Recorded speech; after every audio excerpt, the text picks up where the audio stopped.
Sudah tampil bagus di Liga Inggris, jadi andalan Leeds United, bahkan sempat menjadi kapten tim. Tapi tetap nggak dipanggil timnas Belanda. Dan sekarang satu pertanyaan besar mulai muncul dari supporter Indonesia. Apakah Pascal Struijk akhirnya akan merapat ke timnas Indonesia? Halo teman-teman semuanya, balik lagi di channel Irfan, tempat kita ngobrol santai soal sepak bola Indonesia, kabar timnas, pemain diaspora, sampai isu-isu panas yang lagi ramai dibahas supporter tanah air. Dan di video kali ini kita bakal membahas satu nama yang sebenarnya sudah cukup lama bikin penasaran publik Indonesia. Siapa lagi kalau bukan Pascal Struijk? Bek tangguh milik Leeds United ini kembali menjadi perbincangan setelah gagal masuk skuad timnas Belanda untuk Piala Dunia 2026. Padahal kalau kita lihat performanya musim ini, sebenarnya Pascal Struijk tampil cukup solid bersama Leeds United. Bahkan beberapa kali dipercaya menjadi kapten tim. Tapi anehnya, Ronald Koeman tetap tidak memasukkan namanya ke dalam skuad Belanda.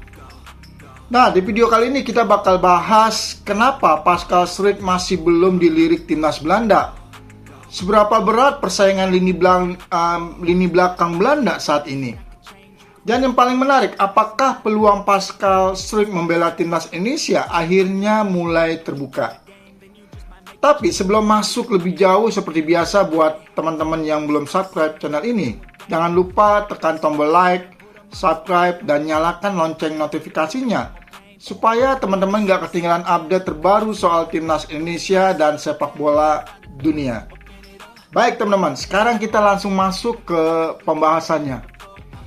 Kalau kita bicara soal pemain keturunan Indonesia yang kualitasnya level Eropa, nama Pascal Struijk jelas selalu masuk daftar teratas. Pemain ini punya semua atribut yang dibutuhkan seorang bek modern. Posturnya tinggi mencapai 190 cm, kuat duel udara, tenang saat build up dari belakang, punya pengalaman bermain di Liga Inggris, dan yang paling penting mentalnya sudah terbiasa menghadapi tekanan sepak bola level tinggi. Makanya gak heran banyak supporter Indonesia yang berharap suatu hari nanti Pascal Struijk bisa membela Garuda.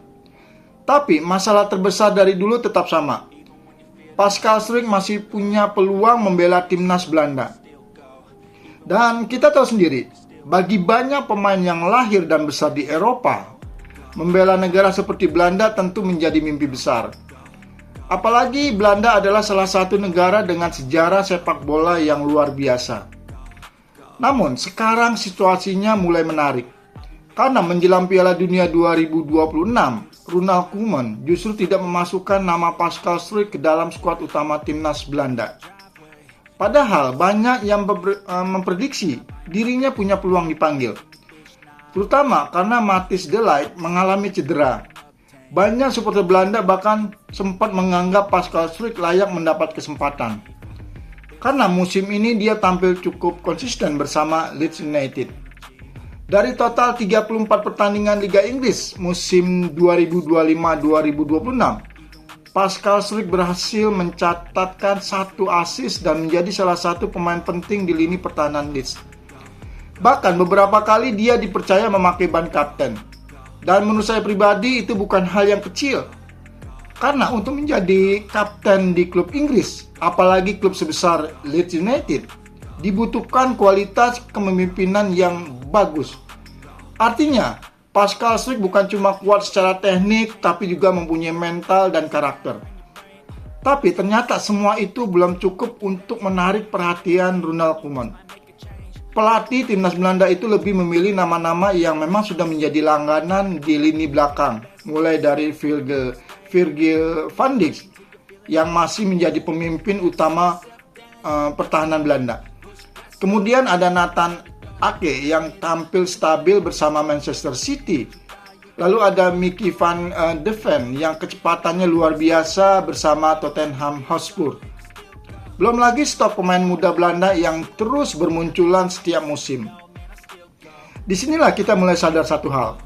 Persaingan masuk timnas Belanda memang berat banget. Kadang pemain yang tampil bagus di klub pun belum tentu bisa masuk skuad nasional. Karena kualitas pemain Belanda memang merata. Dan Pascal Struijk sekarang seperti berada di situasi yang sangat sulit. Dia cukup bagus untuk level di Premier League, tapi belum cukup spesial untuk menjadi pilihan utama timnas Belanda. Nah, kondisi inilah yang akhirnya bikin supporter Indonesia kembali berharap. Karena semakin kecil peluang Pascal Struijk di Belanda, maka kemungkinan dirinya mempertimbangkan Indonesia tentu saja bisa terbuka. Walaupun tentu sampai hari ini belum ada pernyataan resmi dari Pascal Struijk soal keinginan membela Indonesia. Tapi dalam sepak bola modern, hal seperti ini sering terjadi. Banyak pemain diaspora akhirnya memilih negara keturunan mereka setelah sadar peluang di negara utamanya semakin kecil. Dan Indonesia sekarang bukan lagi tim yang dipandang sebelah mata. Ini yang paling penting, teman-teman. Kalau beberapa tahun lalu mungkin pemain diaspora masih ragu membela Indonesia, sekarang situasinya berbeda total. Timnas Indonesia berkembang cepat, atmosfer supporternya luar biasa, stadion selalu penuh, eksposur media semakin besar. Dan yang paling penting, Indonesia sekarang punya proyek sepak bola yang jelas.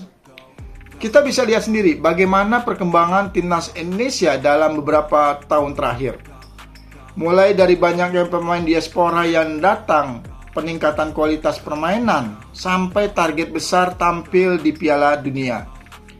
Hal-hal seperti ini pasti diperhatikan pemain diaspora di Eropa, termasuk mungkin Pascal Struijk. Dan jujur saja teman-teman, kalau suatu hari Pascal Struijk benar-benar membela timnas Indonesia, itu bakal menjadi tambahan kekuatan yang sangat luar biasa. Bayangin, lini belakang Indonesia punya pemain dengan pengalaman Liga Inggris. Apalagi, posisi bek tengah memang masih menjadi area penting yang harus diperkuat Indonesia. Pascal Struijk bisa memberi keterangan dan ketenangan di lini belakang. Dia juga punya kemampuan membaca permainan yang bagus, belum lagi posturnya yang tinggi, bakal sangat membantu saat duel udara. Dan kalau dipasangkan dengan back-back yang sudah ada, lini pertahanan Indonesia jelas bisa naik level.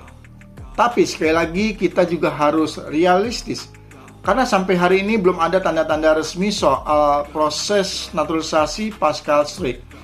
Dan kemungkinan dia masih ingin memperjuangkan tempat di timnas Belanda. Itu hal yang sangat wajar. Karena setiap pemain pasti ingin mencoba mencapai level tertinggi dalam karir internasional mereka. Namun sepak bola selalu penuh kejutan, hari ini ditolak, besok bisa berubah. Hari ini belum tertarik, besok bisa saja berbeda. Karena keputusan pemain dalam sepak bola kadang berubah tergantung situasi karir mereka. Yang jelas, satu hal teman-teman, nama Pascal Struijk akan selalu menarik dibahas oleh supporter Indonesia. Karena dia punya kualitas yang memang cocok untuk meningkatkan level timnas Indonesia. Dan kalau Indonesia benar-benar serius ingin naik level di Asia, pemain dengan kualitas seperti Pascal Struijk tentu sangat dibutuhkan. Tapi di sisi lain, Indonesia juga nggak terlalu boleh bergantung pada satu nama. Karena perkembangan timnas Indonesia harus tetap berjalan, baik ada Pascal Struijk ataupun tidak. Yang paling penting sekarang adalah bagaimana Indonesia terus membangun fondasi sepak bola yang kuat. Karena ketika fondasi itu semakin bagus, maka pemain diaspora berkualitas juga akan datang dengan sendirinya. Dan menurut saya pribadi, Indonesia sekarang sedang bergerak ke arah yang benar. Supporter solid, PSSI mulai serius, pemain diaspora bertambah, kompetisi perlahan mulai berkembang. Semua ini membuat mimpi besar Indonesia perlahan mulai terasa nyata. Dan siapa tahu suatu hari nanti Pascal Struijk benar-benar memakai jersey merah putih. Kalau itu terjadi, pasti bakal menjadi salah satu momen paling heboh dalam sejarah sepak bola Indonesia. Baik teman-teman, itu dia pembahasan kita kali ini tentang Pascal Struijk yang gagal masuk skuad timnas Belanda untuk Piala Dunia 2026. Dan rumor peluangnya membela timnas Indonesia. Kalau menurut teman-teman bagaimana? Apakah Pascal Struijk masih punya peluang besar membela Garuda? Atau teman-teman merasa Indonesia lebih baik fokus ke pemain lain? Tulis pendapat teman-teman di kolom komentar dan jangan lupa untuk support channel ini dengan cara like video ini, subscribe, share ke teman-teman semua, dan tentunya nyalakan lonceng notifikasinya supaya teman-teman nggak ketinggalan pembahasan seru lainnya seputar Timnas Indonesia. Sampai jumpa di video berikutnya.